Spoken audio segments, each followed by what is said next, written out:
السلام عليكم ورحمة الله وبركاته. أهلا متابعيني متابعين قناة عجائب الصراط الإبراهيمية في كل مكان.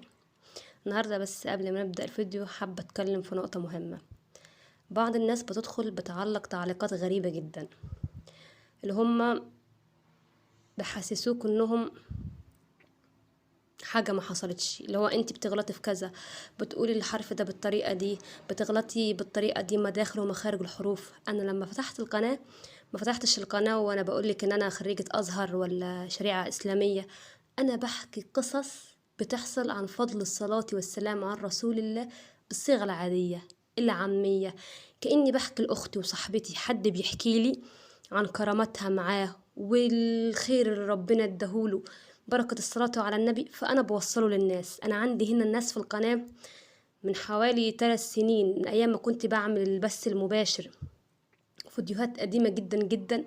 أنا أقسم بالله لغاية دلوقتي الناس دي أنا مش بس على بالي، أنا كل ما أصلي بتفتكر عليا وبدعي لها. هي على طول مجموعة كانت معايا كبيرة، أنا فكراهم وفكرة مشاكلهم، وبتمنى يا رب إنهم إن شاء الله دلوقتي يكونوا في أحسن حال. فأنا لما بعمل الفيديو هم والله بيكونوا على بالي، ونفسي يبقوا دلوقتي في أحسن حال، وإنهم يسمعوا القصص دي ويتحفزوا، ربنا يكرمهم إن شاء الله. نفسي يبعتولي. كان عندي مجموعة كبيرة من الجزائر والمغرب، واحدة كان اسمها عائشة، وكذا واحدة كانت لها قصة هي بتقعد تستناني كل شوية تبعت لي نزلي لنا قصص واعملي، ومجموعة كبيرة. أنا الناس دي هي اللي على بالي، مش الناس اللي بتدخل تنتقد.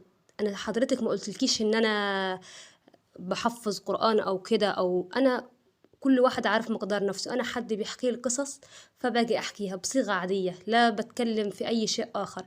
فسيادتك لو هتدخلي وتعلقي تعليق حلو، أنا عندي أفضل تصلي على النبي من إنك تدخلي تمدحيني. والله العظيم أنا عارف ناس بتستنى فيديوهاتي وناس بتحب تسمعها وبتسألني عنها لما بغيب، ومش بنزل أنا فيديوهات كل يوم. يمكن آخر فيديو نزلته من 8 شهور بسبب ان انا ما بنزلش، بس لما بسمع قصة حلوة وببقى متحفزة برجع تاني علشان الناس اللي على بالي دي، وان شاء الله يا رب حالها يكون دلوقتي احسن، ويا رب يطمنوني عليهم اللي كانوا معايا زمان من ايام البث المباشر اول القناة. وعلى فكرة الناس اللي داخلة جديد في القناة، انا ما بدأتش المحتوى بالصلاة على النبي، انا تعليق واحد فرق معايا، فرق في حياتي كلها.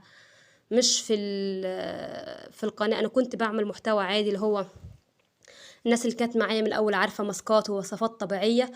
وفيديو تعليق واحد جالي، بس واحده حبيبتي نزلت لي عن قصتها من الجزائر، انها كانت هتعمل عمليه والعمليه صعبه لاستئصال المراره، فحد نصحها بالصلاه على النبي، وبعد ما عملت الاشاعات وكل حاجه